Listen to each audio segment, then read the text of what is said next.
BNP chairperson Begum Khaleda Zia আজ উন্নত চিকিৎসা শেষে দেশে ফিরেছেন।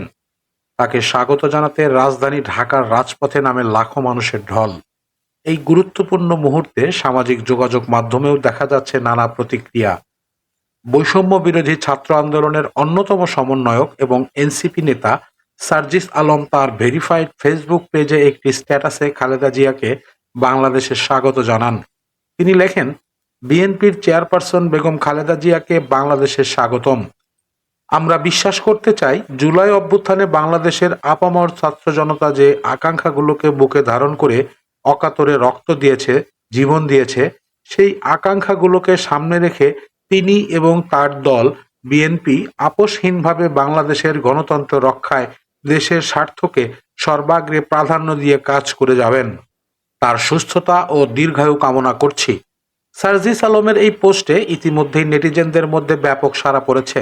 অনেকেই তার বক্তব্যের সঙ্গে একমত পোষণ করে মন্তব্য করেছেন এবং খালেদা জিয়ার সুস্বাস্থ্য ও রাজনৈতিক নেতৃত্বের প্রশংসা করেছেন।